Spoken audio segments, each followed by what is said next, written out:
are God's workmanship, created in Christ Jesus to do good works, for which God prepared in advance for us to do.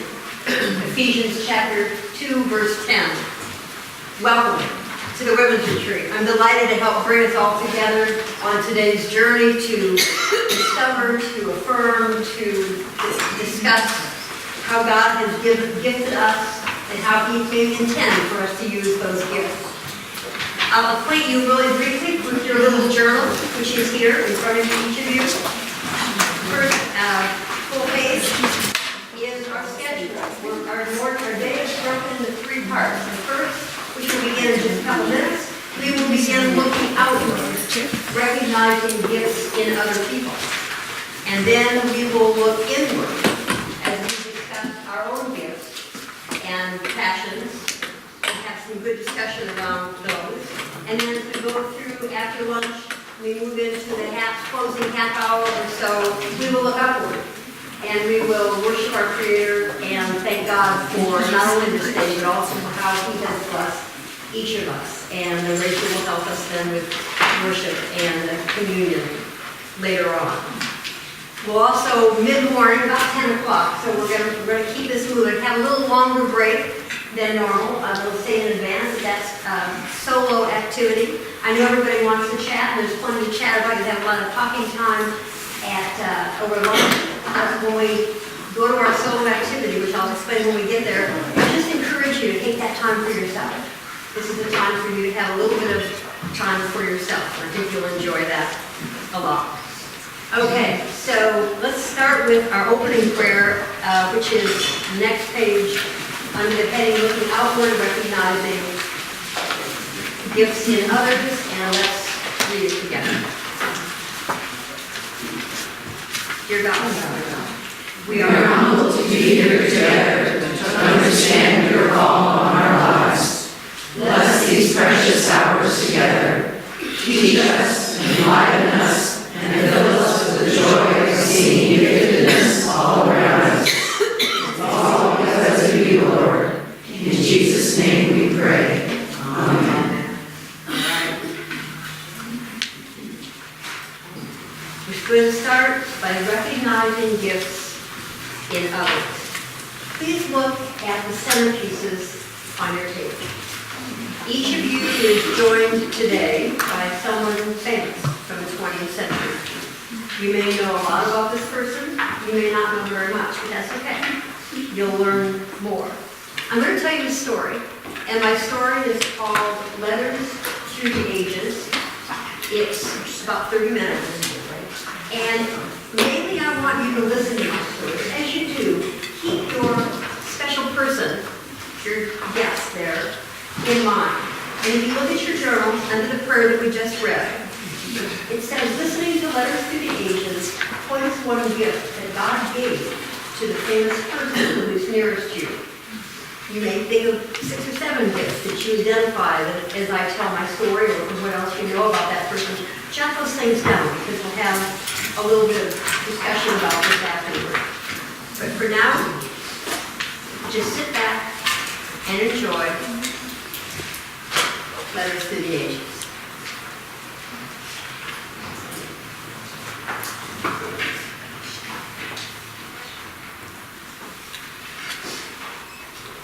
Your grandfather loved you, Martha Lou, more than he was capable of expressing. My beloved grandfather, whom we called Pop, had passed away 10 days earlier of lung cancer. Your grandfather loved you, Martha Lou, more than he was capable of expressing. This letter, written to me by my wonderful grandmother, Marnie, I will treasure always.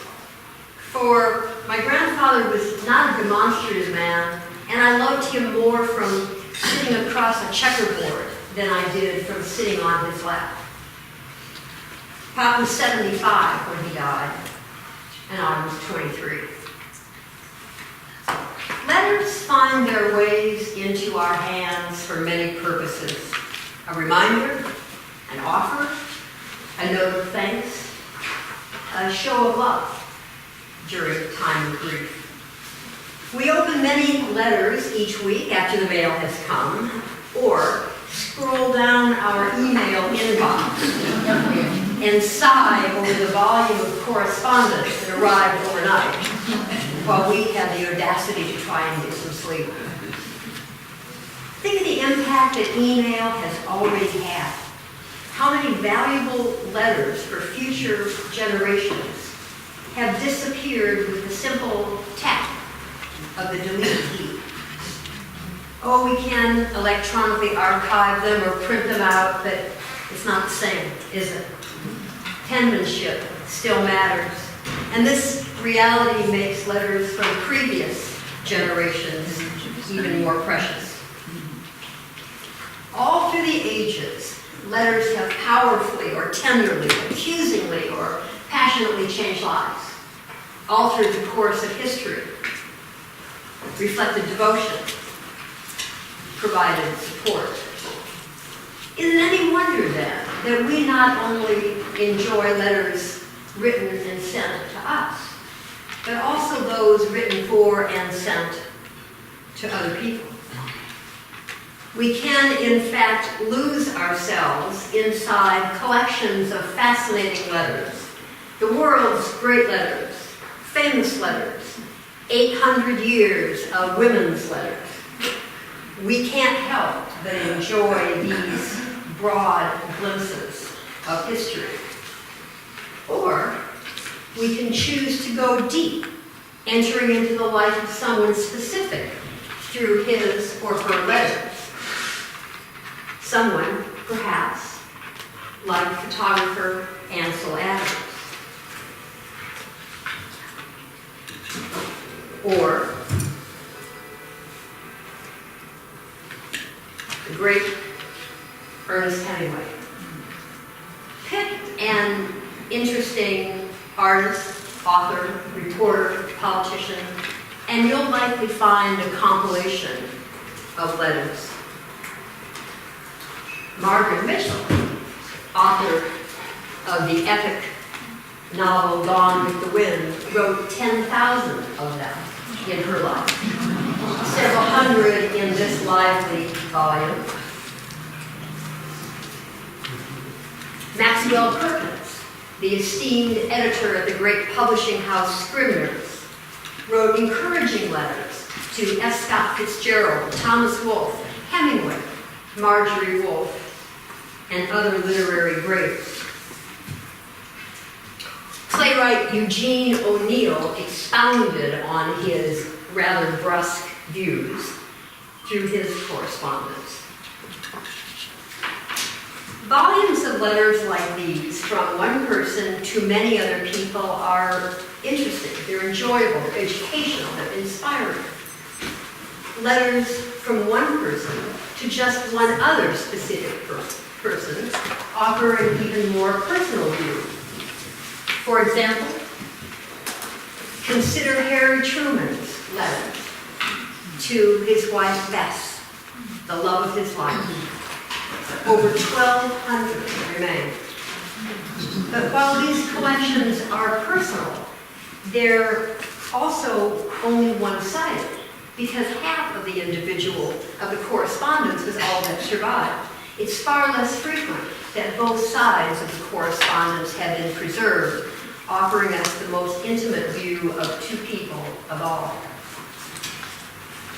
There's a fine line between letters to another person and letters to oneself in the form of a journal or a diary, like this volume, which chronicles 8 years of the pilot Charles Lindbergh's life.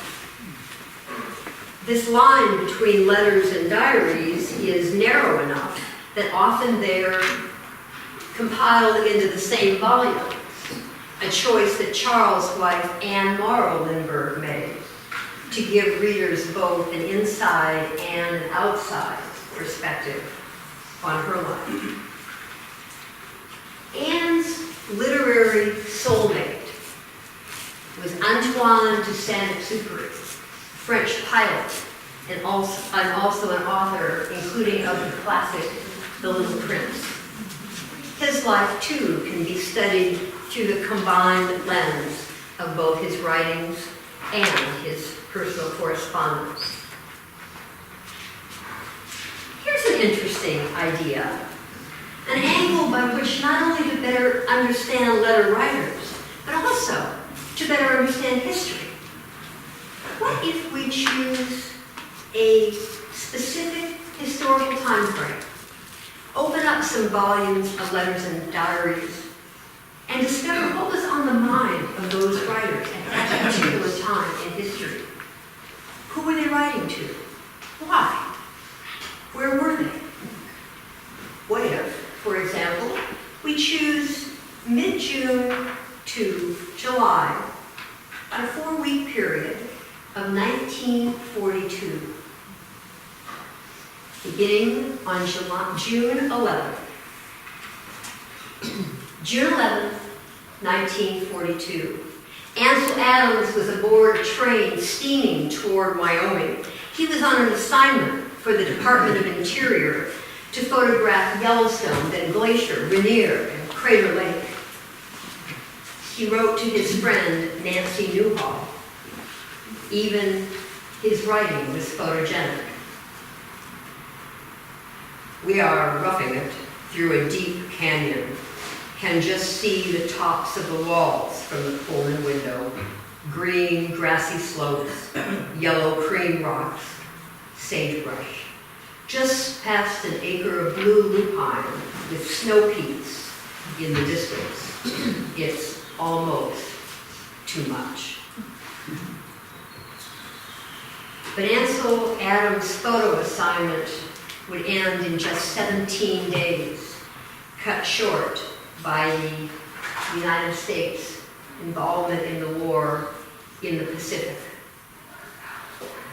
Across the Atlantic, Sir Harold Nicholson, a member of the British Parliament, had been portraying in his diary a nervous and already war-weary Britain. That same day, June 11, 1942, Nicholson recapped Parliament discussion about whether the clergy should use the microphone to preach forgiveness of our enemies. I wish the clergy would keep their mouths shut about the war. It's none of their business. And on that same day, June 11, 1942, Charles Leonard was preparing to travel to Detroit. His journal described Japanese losses during the recent Battle of Midway, and he ominously recorded Nazi killings in Czechoslovakia. Each of these 3 letters or diary entries was written on June 11, 1942, against the same backdrop. War was a frightening reality in the Pacific, the Middle East, Africa, and Southern Europe. And it was impending in Northern Europe. In Northern Europe, Amsterdam, the next morning, June 12, 1942, young Anne Frank turned 13. Her favorite birthday present was a red plaid diary. Though popular and outgoing, Anne lacked true friends, so she eagerly picked up her pen and began to write a little preface. June 12, 1942. I hope I shall be able to confide in you completely, as I have never been able to in anyone, and I hope you will be a great source of comfort and support. Anne named her diary her one true friend, Kitty, and she began in mid-June to write letters to Kitty about her school, family, boys, typical 13-year-old girl chatter. Her parents had sheltered her from war talk, particularly the rising storm against the Jews. in Europe. Parents are protective like that. Playwright Eugene O'Neill's son, Eugene Jr., was considering military service. His protective father minced no words. Dear son, yours is a tough letter to answer. Tough because my love for you, and I mean love, is as real as my respect for the work you are doing. It is like acid always burning in my brain that the stupid butchering of the last war taught men nothing at all. I loathe the waste of your becoming involved in this at the risk of your life because of the stupidities of the past 25 years. We have got to win the war by a complete extermination of the Japanese and Prussian military caste. We must not stop until their beloved total war is totally crammed down their throats and their racial inferiority, speaking in their terms, whines for mercy. The next day, June 13th, Senator Harry Truman of Missouri was on a train headed to Washington, D.C.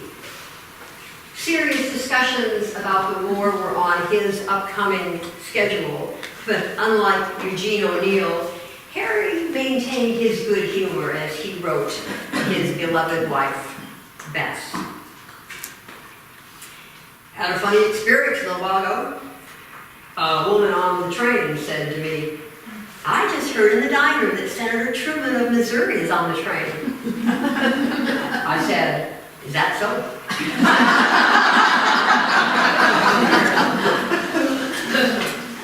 Then a soldier from Fort Knox came along and called me by name, and I felt like a fool. Well, it's going to be mighty lonesome without you, Bess. Love to you, Harry.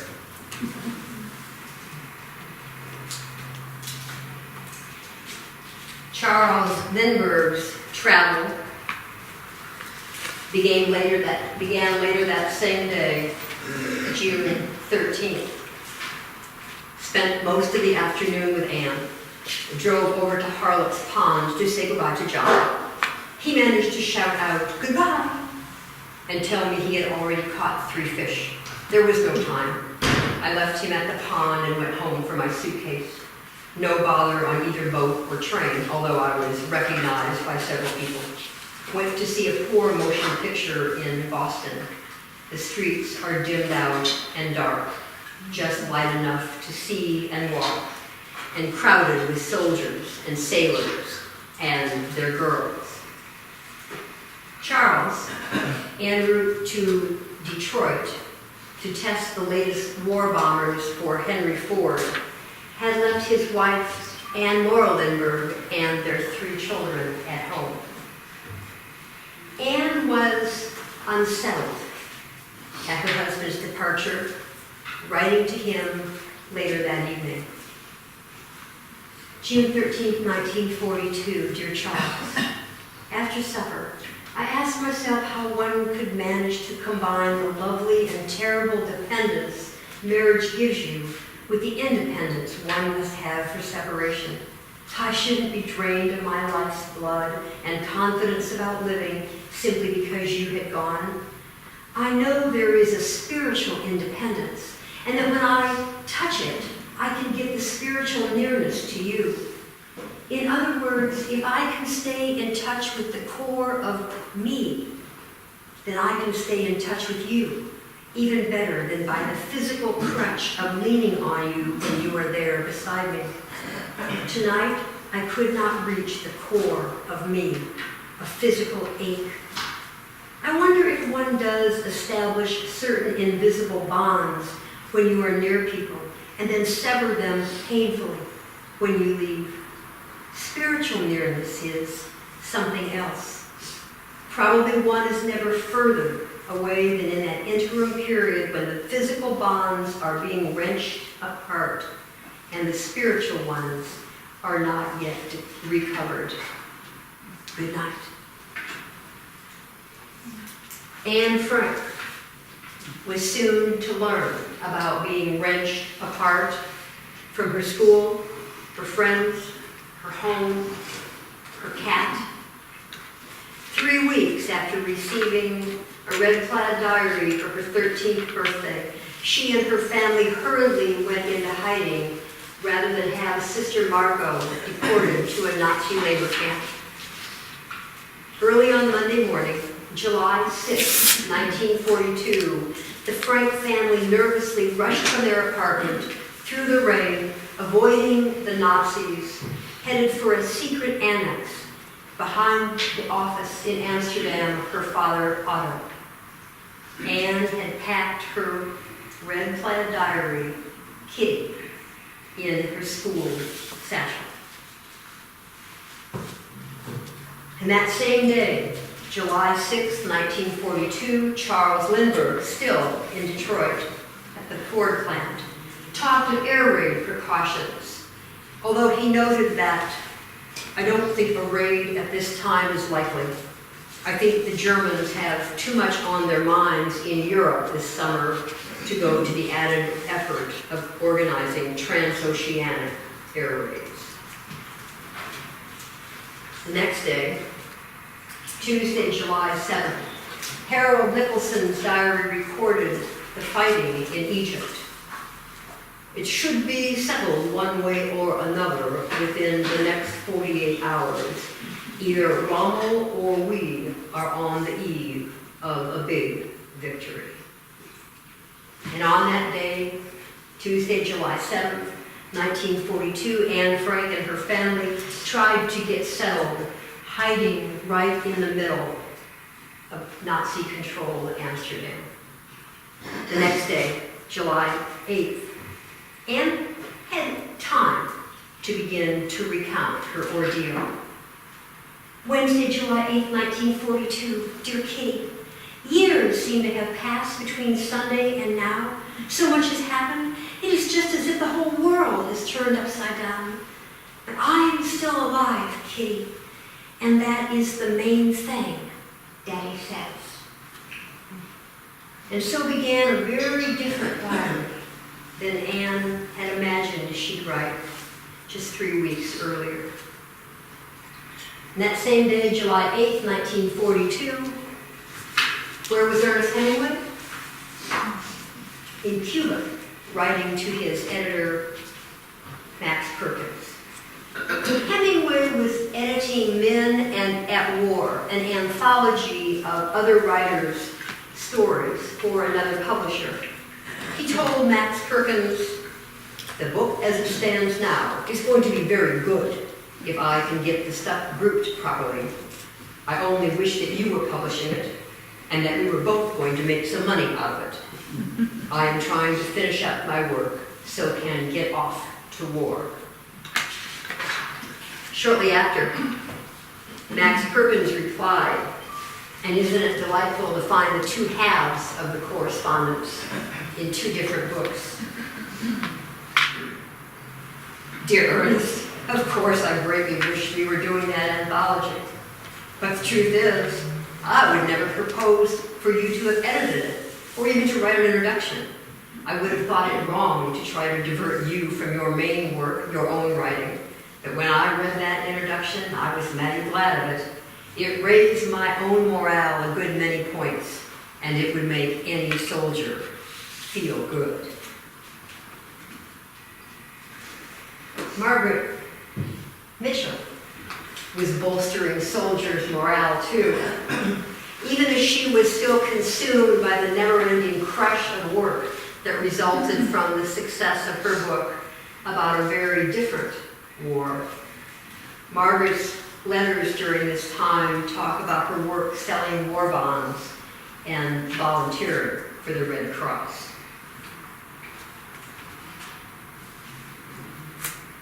Our historical timeline of mid-1942 expands because across the next 25 months of hiding in the cramped, secret annex of Amsterdam, Anne Frank penned hundreds of diary entries, letter after letter, to her imaginary friend, Kitty. Her writing reflected a growing maturity that belied her mere 15 years of age. In early August 1944, Anne's family would be betrayed and arrested. It's unnerving reading her final entries during July, knowing as we read what she did not, that her time was running out. It's also difficult to read letters during that time by those who were free to move about, as July 1944, Anne's final month in hiding, ticks by. July 15th, 1944. Ansel Adams, then living in Yosemite, was high-spirited as he wrote his friend, Nancy Newhall. I know what I have in photography, what I have done, and what I believe I can do. I'm terribly fond of my environment, terribly fond of my family. I am always violently in love with something, an idea, a person, a job. In fact, just about now, I am happier than most anyone I know. I think I have been most fortunate. Ansel had freedom, and he had the ability to taste fresh air. Well, Anne could not.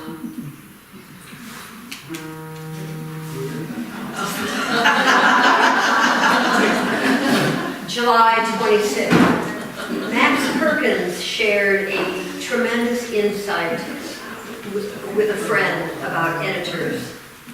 And the trouble with editors is so simple that nobody gets it. They ought to just take a book and read it like a regular citizen and see whether they like it or not. They ought not to apply their standards and frames of reference and all that until afterwards. But you cannot make them do it. When it comes to some book that needs to be revised, they can think only in the terms of some classic that they measure everything of that kind against. Anything original baffles them because they haven't anything with which to compare it. Because of not sizing up a book on its own terms, many an editor is nothing like what he has the ability to be. Anne, who wanted more than anything to have been a published author, and whose book would certainly have been original, never had the opportunity to work with an excellent editor like Max. July 31st, 1944. Ernest Hemingway wrote to his future wife, Mary, small friend, I miss you very much. Very hard to write. What a dull letter writer I am. I think it is probably because I am tired. I'm really not dull and would tell you funny things if, not if, when I see you. We are terribly dirty, and we get up before daylight and scrub good all over face, hard and sound with soap and washcloth. And then with daylight, look in pocket mirror, and the dusk still makes your eyes look like a gin debutante who has cried into her mascara. Your big friend, E. Hemingway Ward, correspondent. And that same final day of July, the 31st, in France, even closer to the war, pilot Antoine de Saint-Exupéry wrote a letter to his friend, Pierre. I fight as earnestly as I can. I must be the oldest fighter pilot in the world. The normal age for the type of fighter plane I fly is 30. The other day, I had mechanical trouble while flying over Annecy at the precise moment I became 44. How very odd life is. If I'm shot down, I won't regret anything. This letter, never mailed, was found in Antoine's room after he did not return from his mission the next day, August 1st. And on that same day, August 1st, 1944, as Antoine de Saint-Exupéry was shot down and disappeared from the sky, Anne Frank wrote her final diary entry to Kitty. I never utter my real feelings about anything, and that's how I've acquired the name of chaser after boys, flirt, know-all, reader of love stories. The cheerful Anne laughs about it, gives cheeky answers, shrugs her shoulders indifferently, behaves as if she doesn't care. But, oh dearie me, the quiet Anne's reactions are just the opposite. If I'm to be quite honest, then I must admit that it does hurt me, that I try terribly hard to change myself, but that I'm always fighting a more powerful enemy. Also, on August 1st, Charles Lindbergh, aloft in the Pacific, had a scare with his own powerful enemy. He had time to recount it later on in his journal. I am not high enough to dive. It is useless to try to outrun a zero. I hunch down in front of the armor plate and wait for the bullets to hit. I think of Anne, the children. My body is braced and tense. There is an eternity of time. The world was never clearer. But there is no sputtering of an engine, no fragments flying off a wing, no shattering of glass on the instrument board in front of me. For Charles, that August 1st, a near miss.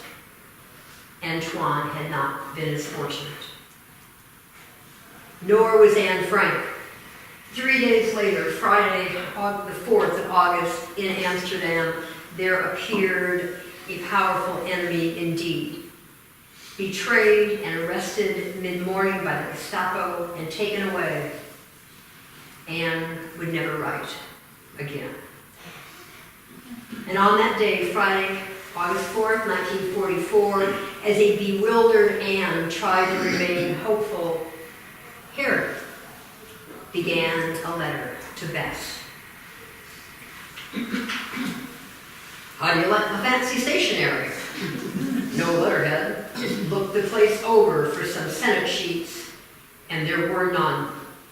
Yesterday was a hectic day. A very hectic day. Harry had just been nominated Vice President of the United States. He would become president 8 months later, upon the death of FDR, would be a force for world peace, and would keep writing letters to Bess.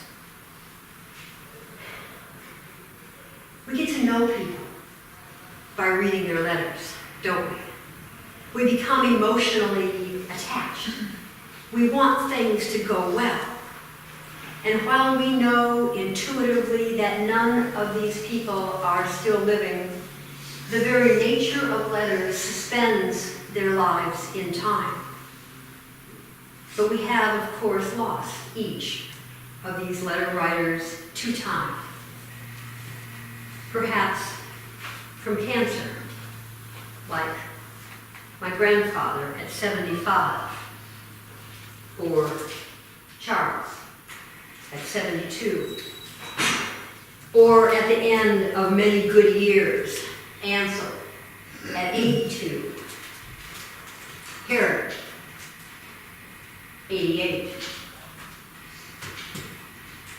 Harold, also 88, Anne, 94. Poor health can take creative genius away from us much too early. Eugene,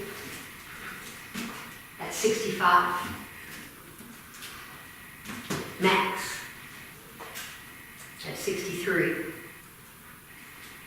Or sadly, by the taking of his own life, Ernest, at 61. We have also lost talented writers much too early. To an accident of chance, Margaret, hit by a car at 48.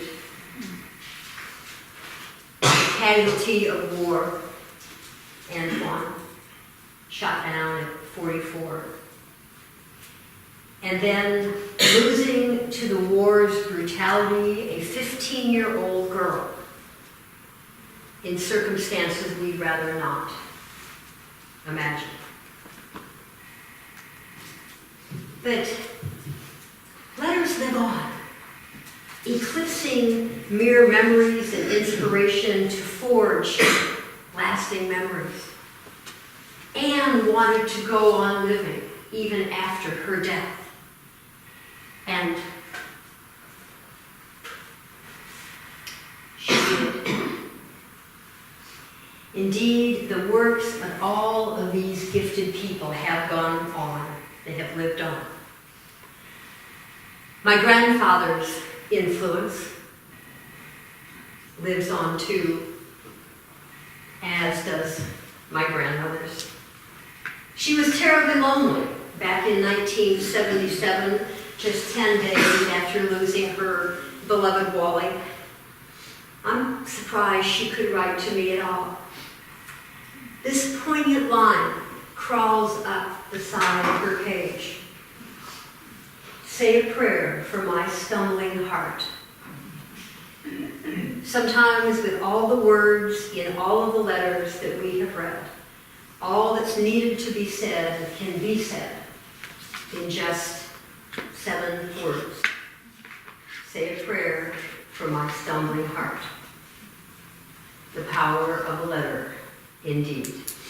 Thank you.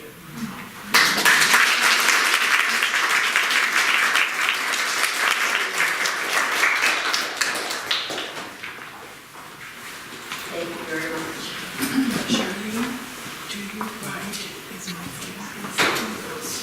So,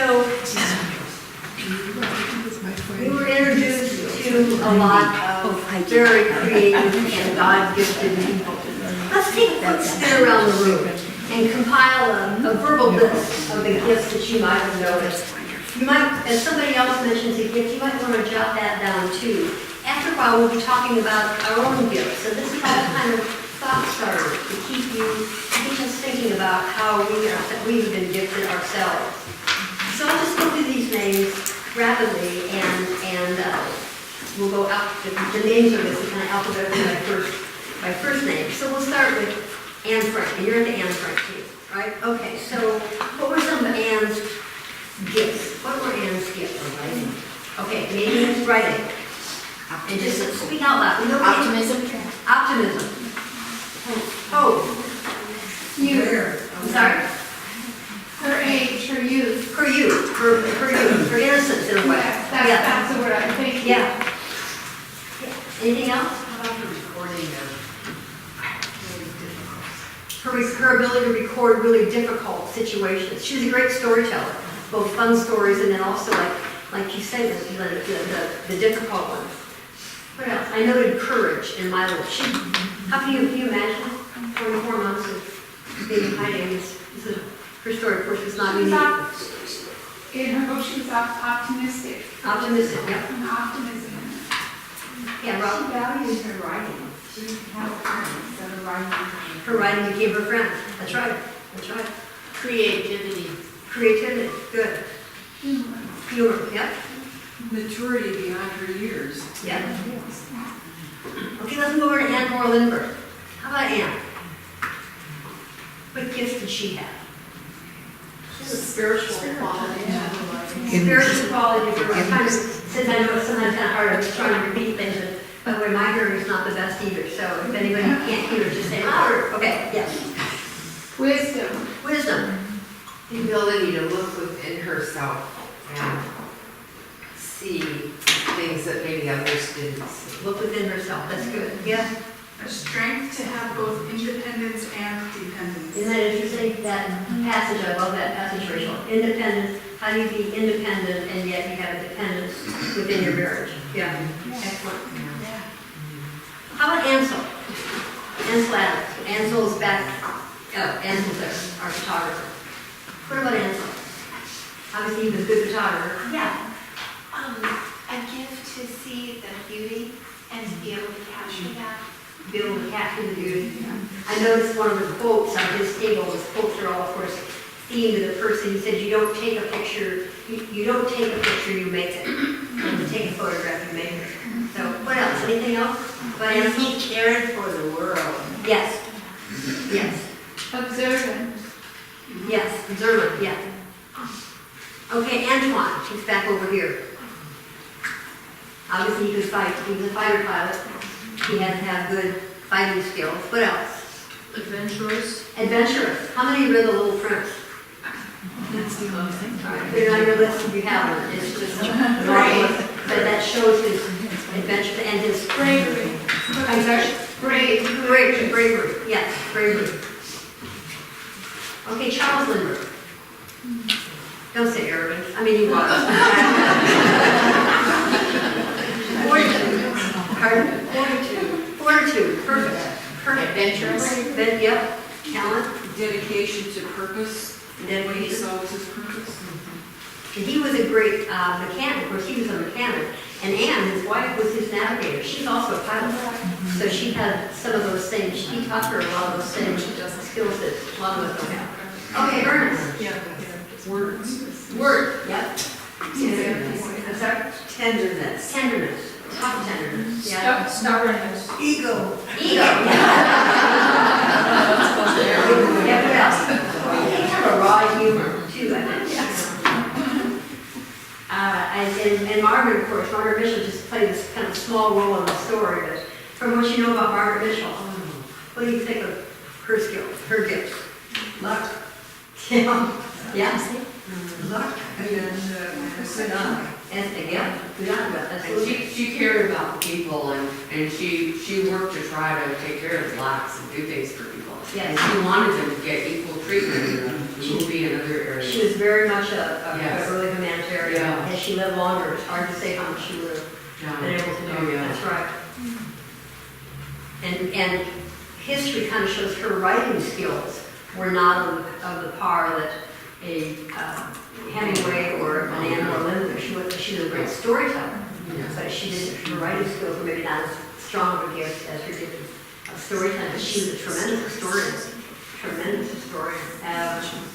When did you say she died? She died in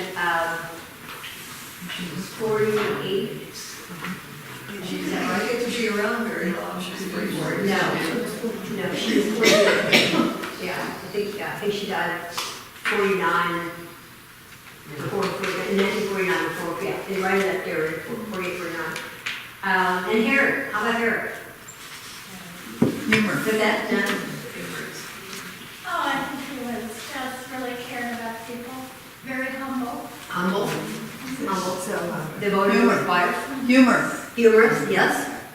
Yeah, okay. So, what do you notice about this whole array of skills? What strikes you? Anything strike you about that? I admire people that can write and do it. Yeah, communication skills, and their communication skills, and that's a big, broad, diverse category, including letter writing. But that's, They all had courage. yeah, and which kind of underpins things. And a transparency. They were willing to be transparent in sharing themselves and write when they were writing other people, even though they didn't know we would be reading them. They still were quite transparent They in were their transparent. feelings. Yeah. Yes. How many of you have diaries and journals that you're not quite sure what to do with because you're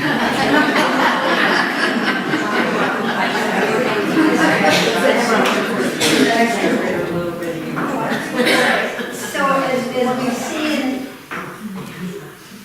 gifts, skills, talents can some ways synonymous. There's such a wide, there are many categories, right? There's the artistic gifts. We said that painting, writing, photography, all those what you might call the gifts of the arts, music. There's mechanical skills. Some we're not better than others, or something. Okay, so but piloting, right? Ernest Hemingway loved to fish and he loved to power boats, and he was a great man on the water. My apologies to Ernest Hemingway because there's kind of a wimpy little canoe up here. That was the only boat that I had. Not even the old man in the steamboat. And then and there's communication skills. And sometimes our gifts are personal attributes, like love and gentleness, which are 2 of the 9 attributes that the Bible refers to as the gifts of the Spirit. The other 7, joy, peace, patience, kindness, goodness, faithfulness, and my nemesis, self-control. Who was the oldest flyer? Antoine, the oldest the French flyer, who was the oldest fighter pilot. They said 30 years old, and he just turned 44. And the next day, He was probably keenly aware that he didn't have a good chance anyway. he probably was. Yeah, he was. And if you read some of his other piloting-related books, he has really been in a lot of very dangerous situations. And then there's also abilities to do certain kind of spiritual work, which often called spiritual work, and we'll look at that later on. So, I believe that God has done 2 things for us. He's given us 2 related treasures. The first is He's equipped us with specific, unique gifts, many of which we mentioned, and of course there are many more. And second, He gives us the passion to share those gifts with others, not just for our own benefit and for others' benefit, but also for His kingdom work. And that's pretty awesome. If you've got gifts and you've got passion, and we'll talk again more about that later on after the break. So we're pretty grateful, aren't we, for the gifts that these kinds of individuals show for us and how they passionately use them. So I want to go back to the concept of letters another time before we leave it. So how did you react to just the talk in general and the difference between the handwritten letter of my grandmother's in 1977 and today's internet-powered world? What were your thoughts, just in general? Yeah. It reminded me of my mother's letters. She was a missionary in Argentina, and her family, her friends still comment. And this was way back in the 30s and 40s. Still comment about her letters and how she would write. Even to us kids, 6 and 8 pages each Wow. week. Wow. And do they survive? I'm sorry? I have a stack of them. Excellent. Yes. Excellent. That's another thing. All these people, somebody saved the letter. Somebody say The the recipients. That's a great comment. It amazes me, because you go, oh, that's nice, and after a few months, If you're a political figure, you may think ahead about some of that, Right. have a political, presidential library or this or that, but you're right, somebody saved it, yeah. Yeah. Jen? It reminds me of during the same time period when my little family had moved to Burbank, and all of our family was left in Nebraska. And I loved seeing my grandmother's writing on the front of an envelope, because no one had any money or could you make a long distance call. It was our only form of keeping in touch with the people that we had left and loved. So, it was an amazing, I can still see that handwriting. And it just filled me with longing and love. How many of the rest of you show hand, just, there's certain handwriting, grandmother, mother, father, whoever that you did, that's, yeah. You look at the handwriting and you don't even have to read the words, you get the tenderness or the support or whatever. Yeah, back here. Marty? My mother graduated from college in 1921 in Missouri, Truman University, and she was going to be a school teacher, but then they sent her to Kansas, and she did a little room, and her parents said she couldn't go there all by herself, so she stayed in, but she worked for a newspaper and wrote a lot, and so everybody liked her letters and her handwriting. We liked her handwriting, but now we're not doing twist writings. The handwriting is going to be different. That's right, that's right. I just think it made it such a stark contrast of today with the emails and Facebook and Twitter or tweets, I don't even know what it is. But it's just not personal. You can read a bunch of emails or Twitter or any other social media and you don't get an essence of the person. I think with actual letters or handwriting, it's just so much more emotional and individualized.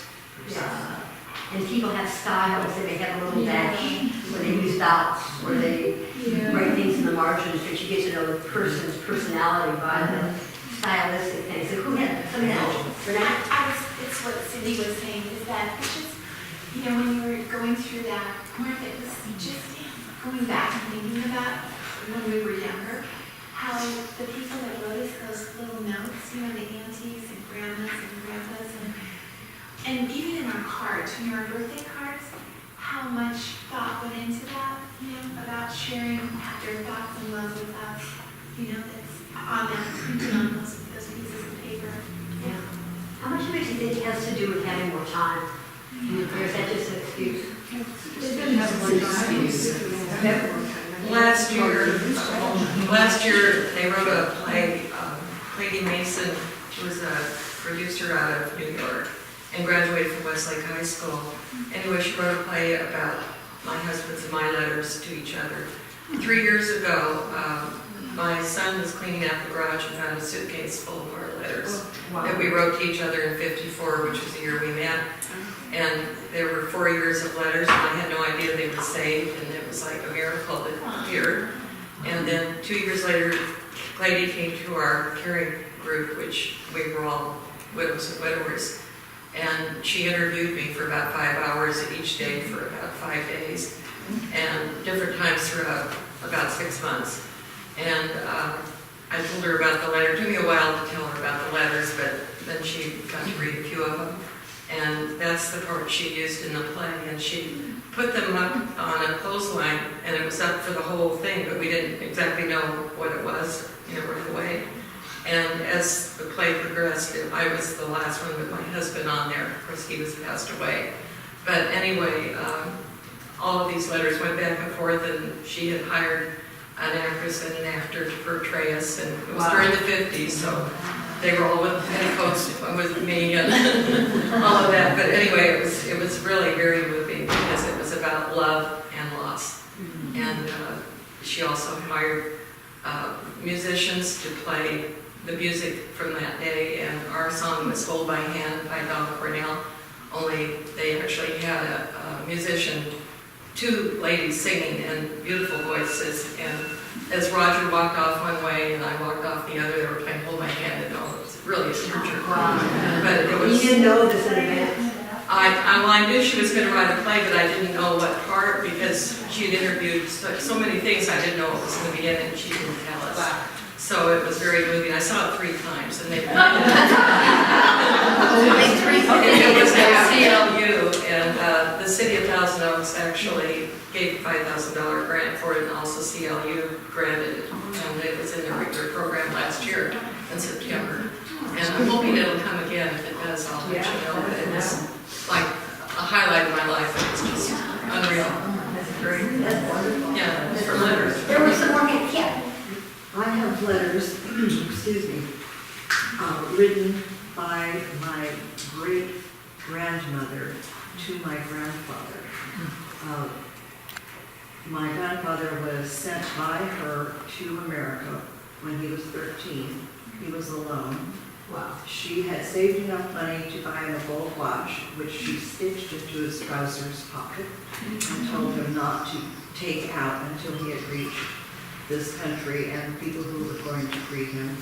And he was 13, and he had to see his watch, so he, of course, took it out, and it was stolen. But I have maybe 8 or 10 letters from her. She sent him knowing he would have a better life here. And from what country? From Germany. Germany.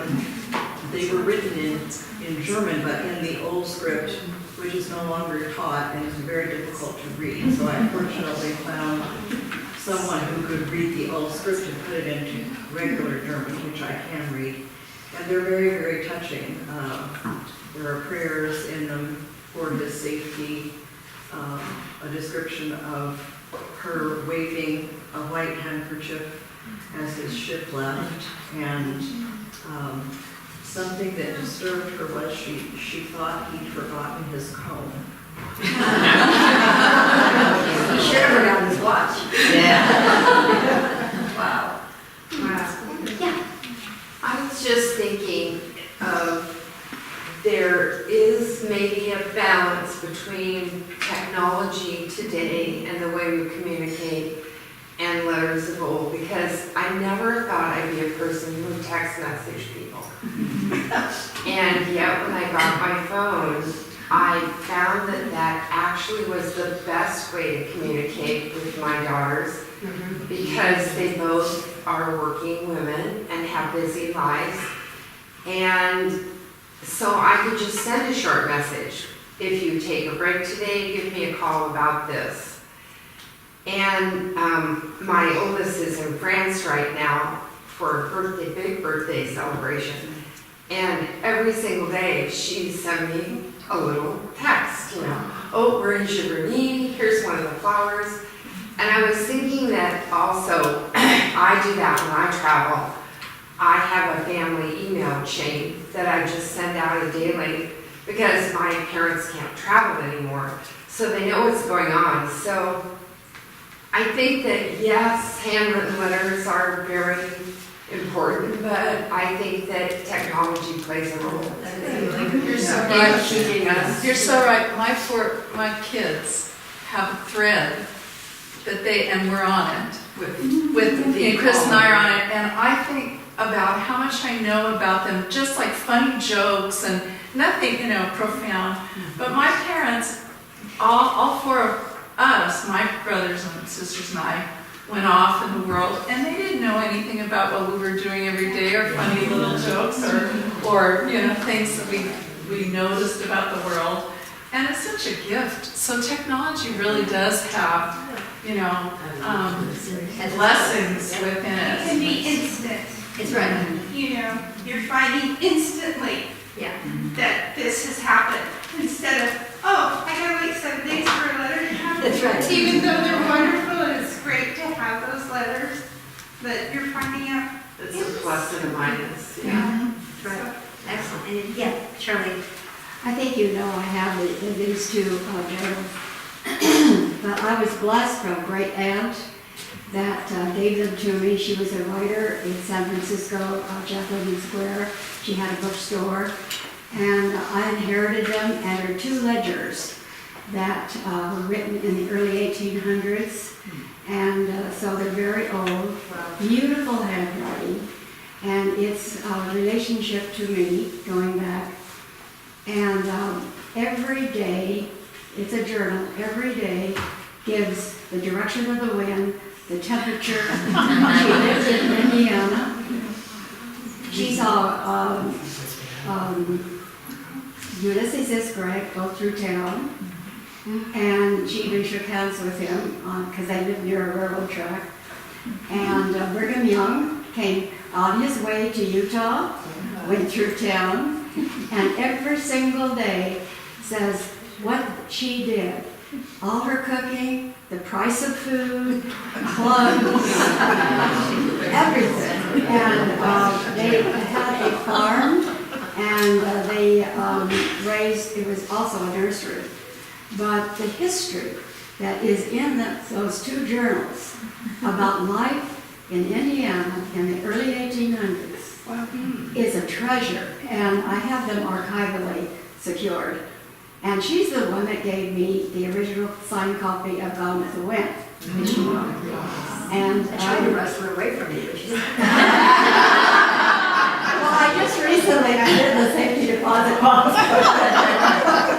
I have had it in the house, but somebody told me I should do that.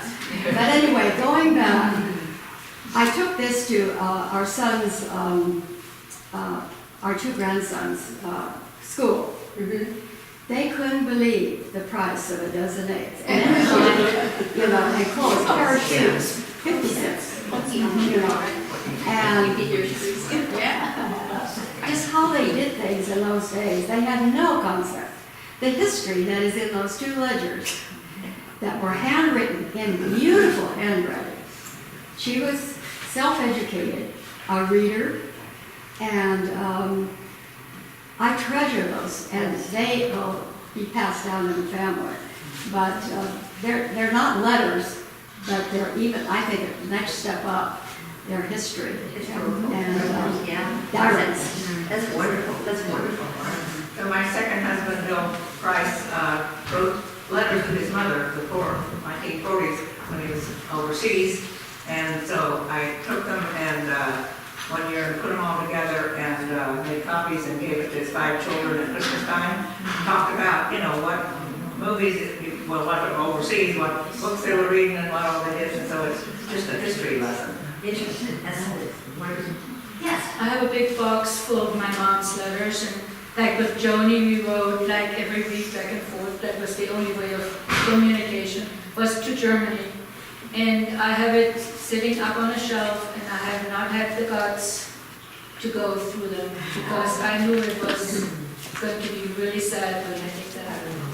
So it is still, You can't have one day, that one day, emotion. one day, I'll check with it, one day. How many of you have precious letters in your, so this would be an interesting retreat idea, would be to set up a long table and everybody bring their letters and then we put them chronologically.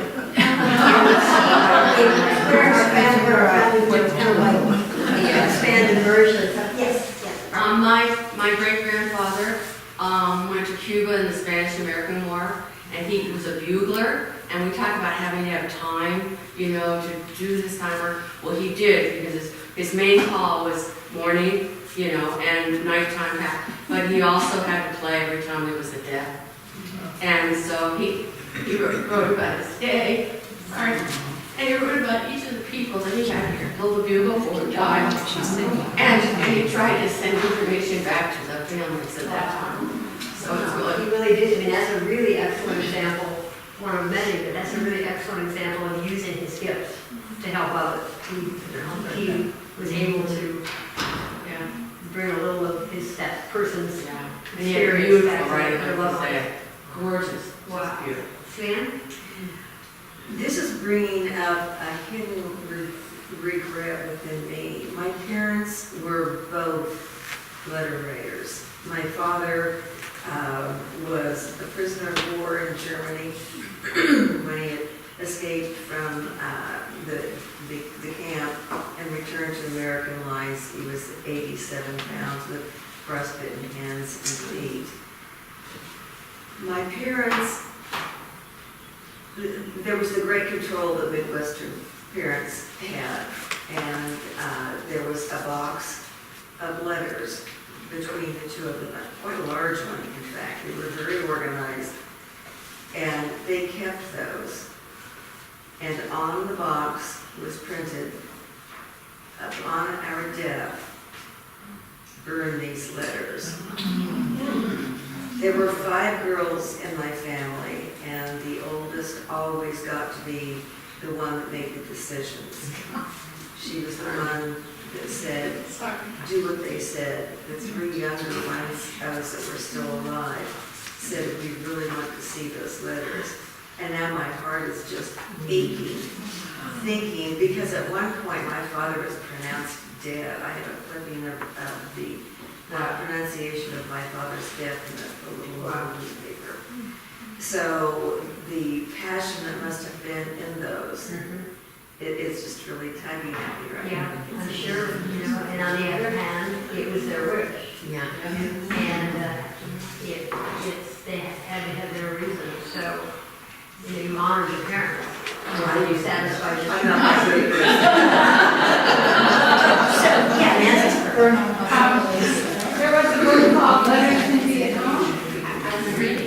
Nancy says there was a book called Letters from Vietnam. And we were in Washington, D.C. I'm so emotional. I'll get myself here. Anyway. That's why there are no women.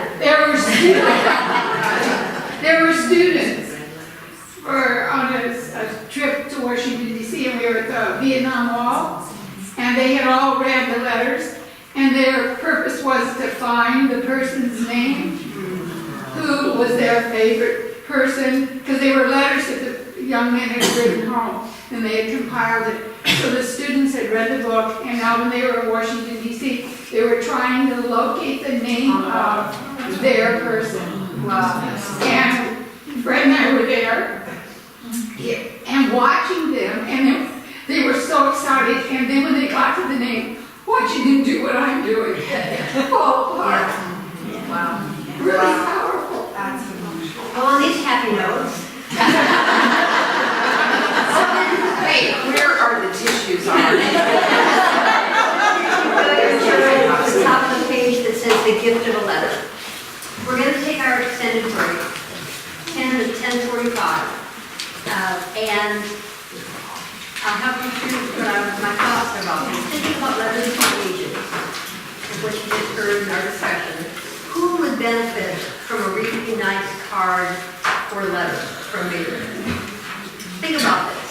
Maybe it's someone who isn't well, someone far away, maybe it's in a rift. You want to be the person to kind of take the first step, but you couldn't get a rift with anybody, you're all too good. Maybe it's someone you admire. But then think about who might enjoy a handwritten letter. I'm not talking about a text message or an email, I'm talking about a letter with an envelope and a stamp. And that funny script. And Bobby was nice enough to collect for you an assortment of note card stationery over here. We looking about That's what we're supposed to be doing. so when we break for a moment, help yourself. Why did you select this person? It's another thing to think about. Why do I want to write this person? What's my reason for wanting to write this person? And then what are a couple of gifts and passions that you can think of in this person? If it's a relative or a friend or someone that's helped you, a neighbor, whomever it might be. Because maybe you might want to mention in your letter to this person, hey, I've been thinking about you today, and I really admire the fact that, or I've always enjoyed your ability to, or whatever.